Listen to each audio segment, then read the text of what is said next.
Now, as the legal battle between the City of Toronto and UberX continues, one radio reporter signed up to investigate the service and became an Uber driver herself.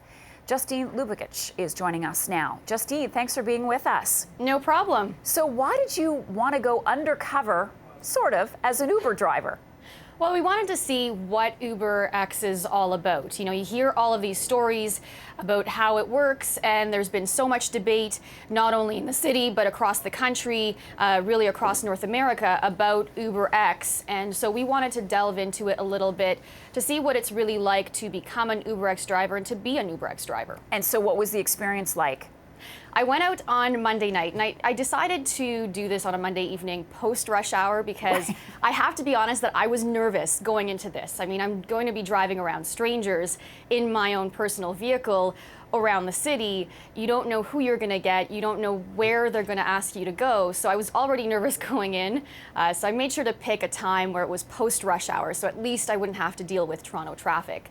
And I had no idea what to expect, and thankfully, you know, it turned out really well. It was overall a great experience. I met 5 really nice Torontonians, as well as actually my first Uber ride was this guy from LA who had just come into Toronto, so I was driving him to a hotel. And I think they could also tell that I was nervous, and I was honest to them that I'm not only their Uber driver, but also a reporter, and they actually tried and succeeded in making me feel comfortable. And I understand that they all explained to you why they like Uber. What did you learn? That's right. You know, I asked each of them. I drove 5 people around on 3 separate trips on Monday night, and I asked them, you know, why is it that you use Uber? And they told me that they use it all the time.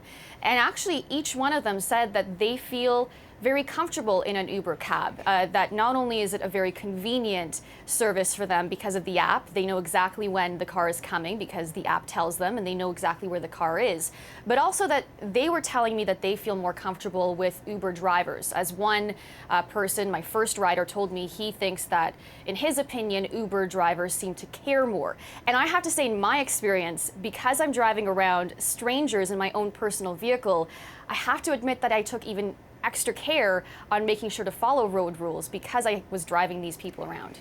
Now, one of the issues with Uber is that there may not be the proper background checks, or there's issues around insurance.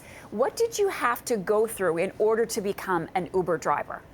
So I signed up about just over 2 weeks ago on the Uber Toronto website. You go in there, you log in, you put in your email address, and then they go through a few questions that they ask you to make sure that you can become an UberX driver. So do you have the proper type of vehicle?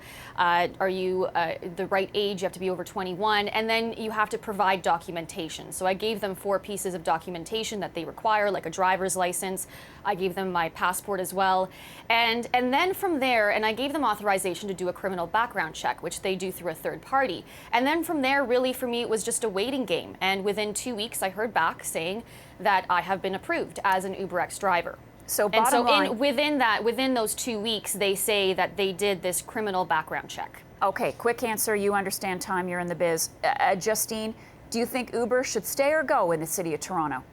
You know what? I'm going to use UberX as a rider, not as a driver, because this was for a story, but this made me feel more comfortable about the process, just knowing back and from both sides of the process, and I'll definitely use it as a rider. All right. Justine Lubikic, reporter for News Talk 1010. Thanks so much for talking to us. No problem.